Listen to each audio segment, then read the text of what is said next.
અમે નાના નહોતા ને તો ઓલા ગોર બાપા માગવા આવતા.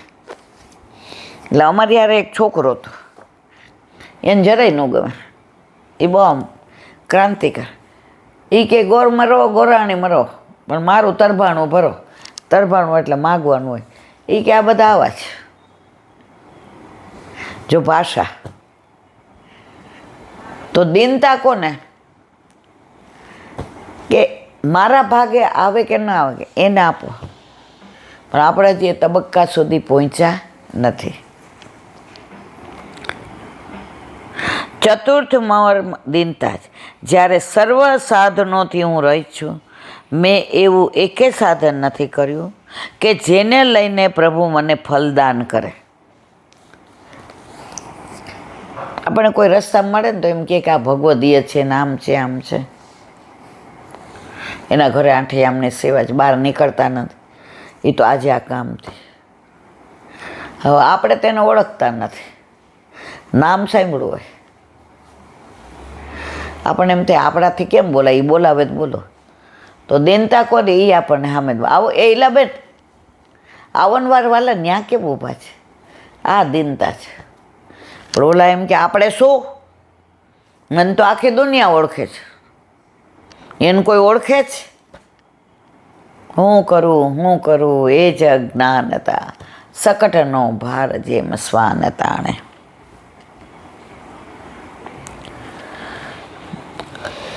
મેં એક એવું સાધન નથી કર્યું કે જેને લઈને પ્રભુ મને ફલદાન કરે. એવી રીતે ચારે તરફથી પોતાની નિસાધનતા સ્ફુરે ત્યારે દીનતા પ્રાપ્ત. જ્યાં સુધી સાધન કરો છો ત્યાં સુધી અભિમાન રહે. હું મનોરથ કરું છું, હું સપ્તાહ બેસાડું છું, હું કથા કરાવું છું, હું બ્રાહ્મણોને જમાડું છું. પ્રભુ કે હજી વાર છે, ત્યાં ઊભા રહ્યો.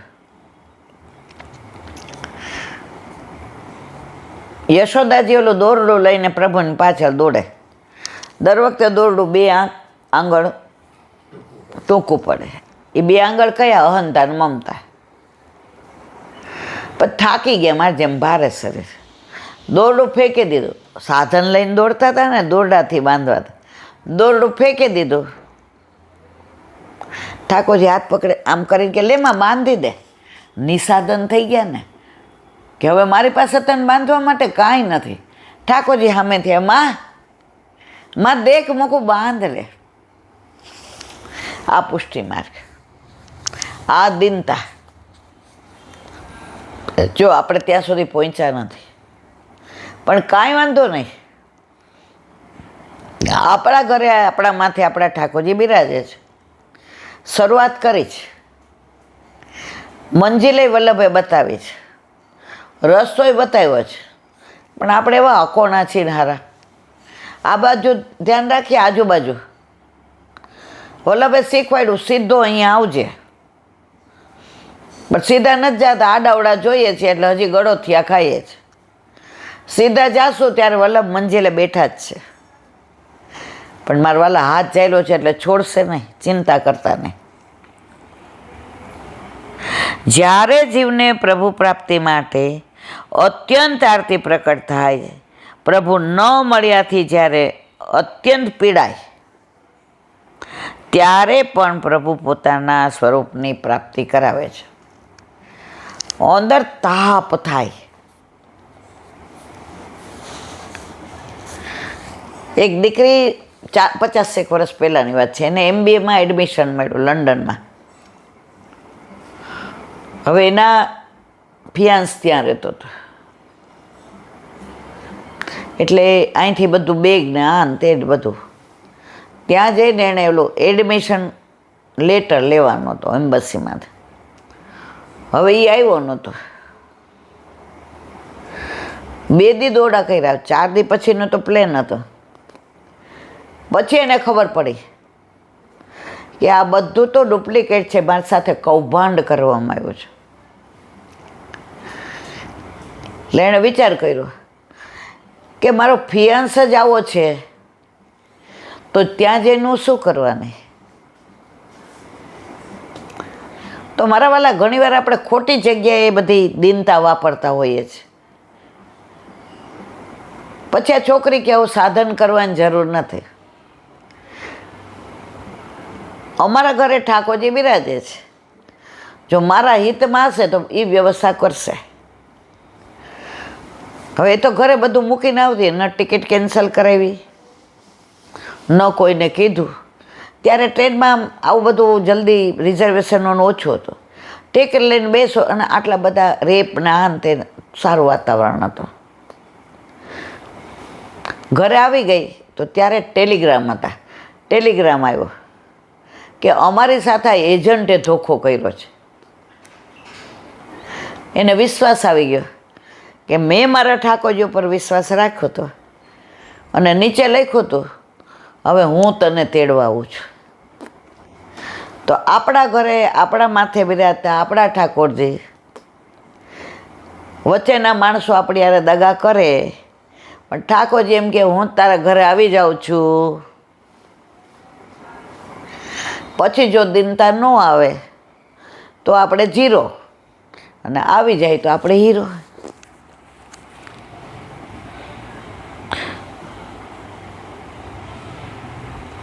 કેમ કે આપણું અંતઃકરણ કોમળ સુકુમાર છે, અને તેમાં પણ ભક્તના દુઃખોને તો તેઓ કદી સહી શકતા નથી. તેથી જ્યારે જ્યારે ભક્તને આરતી થાય ત્યારે પોતે સ્વરૂપાનંદનું દાન કરે છે, કેમ કે પોતે અપાર કરુણાના સિંધુ સાગર. ઠાકોરજીને જેટલી કરુણા દયા છે ને એટલી કોઈનામાં નહીં. પડે પડે દોષ કરીએ, અન્યાશ્રય કરીએ, દુસ્સંગમાં જઈએ તો એ પ્રભુ છોડે છે? આપણે છોડીને કોઈક વાર માતાએ જઈ આવીને, મહાદેવે જઈ આવીને દોરાઈ કરી આવીએ. ઠાકોરજી કે ગમે ત્યાં જાય, છેવટે ક્યાં અહીંયા જ આવીશ. તમે ઉપર પર્વત ઉપર પાણી નાખો ને મારા વાલા, એ તળેટીમાં આવે આવે ને આવે છે. એટલે ઠાકોરજી કે આજે નહીં તો કાલે મેં તારો અંગીકાર કર્યો છે, એટલે તું બીજે ક્યાંય નહીં જાય, અને જાઈશ તો પાછો આવીશ. 100 ચૂહા માર કે બિલ્લી હજકો ચઢી. લહજ ઉપર જાય છે. ઉંદરે કે 100 જણને માર્યા છે, હવે હખણી રહી છે. વારી ન રહી, હવે હારી રહી છે. હવે દાંત બાત ગયા છે, ખવાતું નથી, એટલે જખ મારીને જ કરવા જાય છે. આપણે બધા એ જ છીએ. માટે જ દુઃખિત ભક્તની ઉપેક્ષા પ્રભુ કરી શકતા નથી. બોલો હરિરાય મહાપ્રભુ.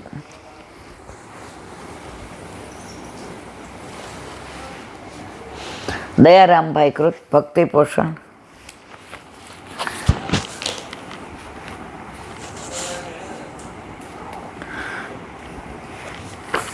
છઠ્ઠું કરીએ છીએ. હજી તો બધું ક્યારે, પણ આનંદ આવી રહ્યો ટૂંકમાં. નંદ ઓલું છે ને, નંદ ભુવન કો ભૂષણ માએ, નંદ ભુવન કો ભૂષણ માય, યશોદા કો લાલ વિરહલ દર કો, રાધા રમણ સદા સુખદાયી, નંદ ભુવન કો ભૂષણ માય, ઇન્દ્ર કો ઇન્દ્ર દેવ દેवन को, ब्रह्म को ब्रह्म अधिक अधिकाय, काल को काल ईश ईशन को, वरण को वरण महावरदायी, नंद भुवन को भूषण माय, शिव को धन संतन को सर्वस्व, महिमा वेद पुराण न गाय, नंद दास को जीवन गिरिधर, नंद दास को जीवन गिरिधर, गोकुल मंडल કુંવર કનાએ નંદ ભુવન ભૂષણ. છઠ્ઠા ચંદ્રાવલાના અનુસંધાનમાં બિલાવનમાં આ કીર્તન નંદદાસજીનું અહીંયા ગાયું છે. એનું અનુસંધાન અર્જુનને વિશ્વરૂપ બતાવ્યું હતું. તેમાં કાળરૂપ જોતા જ ભયભીત થઈ ગયો. કોણ? અર્જુન. ઓ બાપા, આ નહીં, મારો ભાઈબંધ, મારો સખો, મારા મામાનો દીકરો કૃષ્ણ, જે આપણા જેવો, મારા જેવો થઈ જાય. કાળ રૂપમાં હજારા જીવો કાળના મુખમાં જોયા, ઓલા વિરાટ સ્વરૂપમાં. તેમ અત્રે નંદદાસજી કહે છે કે જેની મહિમા વેદ પુરાણોમાં ગાય છે. અત્યારે ધર્મો બધા ફૂટી નીકળ્યા છે બિલાડાની ટોપની જેમ. અમારો આ ધર્મનો ઓથેન્ટિક વેદ પુરાણોમાં કયો છે? આ કૃષ્ણ. હવે આપણે નક્કી કરવું છે કે બિલાડીની ટોપમાં જવું છે કે બોર્ડમાં જવું છે. જે સર્વસ્વ છે તે જ પ્રભુ સર્વસ્વી શ્રેષ્ઠ છે અને છતાંય ભક્ત નાધીન. નરેન્દ્ર મોદી અહીંયા આવ્યા હોય અને આપણા આધીન હોય, હવે આખું ભારત એના આધીન. આ તો દાખલો. પણ નરેન્દ્ર મોદીને બનાવવાળો બાપ આપણા ઘરમાં છે. પછી આવે કે ન આવે, આપણને શું ફેર પડે મારવાલા? આટલા બધા ઈમેલ કર્યા, આટલા બધા પોસ્ટકાર્ડ ગયા, એટલે ઘણાય મને બિચારા આમ નિરાશિત થઈ ગયા. મેં તમને લોકોને આટલી નિરાશા વ્યાપી ગઈ તો આજે 3 મહિનાથી સતત હું બધાને કહેતી હતી, અને ત્યાં જગના ઢગ ખડકાઈ ગયા તો મને દુઃખ નહીં થયું હોય? ઠાકોરજી કે આપણે સરકારને નિમિત્ત બનાવી જ નથી. યમુનાજી કે હું મારું ફૂટ લઈશ. એટલે જોજો, યમુનાજી એવી કૃપા કરશે ને. આશરો હું કામ આપણે સરકારનો લઈ? અન્યાશ્રય કર્યો હતો ને, નો ફેડ્યો ને, હવે યમુનાજી કરશે. તે જ પ્રભુ સર્વસ્વી શ્રેષ્ઠ છે, છતાં ભક્તને બધાથી શ્રેષ્ઠ, આપણને આધીન. યશોદાજીનો લાલો, બલરામનો ભૈયો, રાધા રમણ સર્વ રીતે સુખદાતા, તે જ પ્રભુ ઇન્દ્રનો ઇન્દ્ર, બ્રહ્મનો બ્રહ્મ છે. બ્રહ્માથી અધિક છે આ કોણ? આપણા ઘરે, આપણા માથે બિરાજતો, પુષ્ટ થયેલો આપણો ઠાકોરજી. કાળનો પણ કાળ છે. શિવજી જેમનું રાત દિવસ ધ્યાન ધરે છે, જેણે પોતાનું સર્વસ્વ ધન માન્યું છે, તે પ્રભુ ભક્તોનું સર્વસ્વ છે. નંદદાસજી કહે છે, મારું તો જીવન જ ગિરધર છે. જે અજન્મા, અનંત, સર્વેશ્વર, સર્વવ્યાપક આવા રૂપો વેદોમાં ગવાય છે, તે જ યશોદાસ સંગ્લાલિત છે. માટે કવિશ્રી કહે છે કે ક્ષણિક ચમત્કારોના લોભમાં લોભાવું નહીં. એક જણને સાયટિકા થયું હતું, એટલે મારા પર ફોન આવ્યો. એ કે ઈલાબેન, હું એસજી હાઈવે કે ક્યાંક રહું છું. મને કોઈક એવું કીધું મેમનગરમાં રાંઝણ, જો રાંઝણ મંત્ર છે, તો તમારે કેટલું થાય? મારા ઘરથી તો 10 જ મિનિટ થાય, પણ મેં તમારે કામ શું છે? તો કે જે મંત્ર છે એનો ફોન નંબર લઈ આવો. તમે ન જાઓ, તમારે ન કરો. હું પછી મેં મારી વાત 1 મિનિટ. એક તો આવા કામ માટે મને ફોન ન કરવો. બીજું, હું આવા મંત્ર ફંત્ર માનતી. એ કે આમાં અન્યાશ્રય ક્યાં થાય ઈલાબેન? એ રાંઝણ મંત્રી દે તો બધા કે મટી જાય. મેં જો બેન, આ તમારો વિષય છે. આજ પછી મને આવા ફોન કરી અને મારો ટાઈમ બગાડવો નહીં. એ જંતર મંતર અંતર તને કાગડો બનાવી દઉં, એ જે તમારે કરવું હોય તે. મને કે આમ તો કહો છો કે વૈષ્ણવ રીતતા રાખવી, તમે મારા અન્યાશ્રય કરવા મોકલવાના? અન્યાશ્રયની વાત આવશે, હું તમારી સાથે નથી. તમારે જે કરવું એ કરો. વળી 4 દી પહેલાં એક બેનનો ફોન આવ્યો, મારી ભાણેજને ત્યાં ખોડો ભરાય છે, મારે શું વ્યવહાર કરવો? હવે તમે કહો મારા વાલા, પછી કે ઈલાબેન ફોનમાં વાત નથી. હું આવા બધા ફોનોમાં વાત કરું મારા વાલા. આજે તમારી સાથે સત્સંગ કરીએ, થોડું જોવું પડે, વલ્લભને વિનંતી કરવી પડે. મારા ઘરે મારા માથે મારા ઠાકોરજી બિરાજે, મારે નાવા ધોવાનું, ખાવા પીવાનું હોય. મારા વાલાની કૃપાથી વૈષ્ણવ આયે મેરે નંદન. એમાં આ બધાના ફોનમાં હું પાછા ઘણાને ફોન આવે, આ મંદિરનું મંગળાનો ટાઈમ હું. એ મારા વાલા ઇન્ક્વાયરી ઓફિસ નથી. તમે ફક્ત ઠાકોરજી પુષ્ટ કરાવવાનું કે એમાં ક્યાંય સંશય હોય કે બ્રહ્મ સંબંધ. બાકી તો બ્રહ્મ સંબંધ વલ્લભ કોલ દે અને ઠાકોરજીએ પુષ્ટ કરી દે. તમને મન થયું, હવે તમે ગુરુના હવાલે. તમે જ્યાંથી ઊભા હતા ત્યાં રસ્તો બતાવી દીધો, હવે તમારે તમારા ગુરુ પાસે સમજી લેવાનું.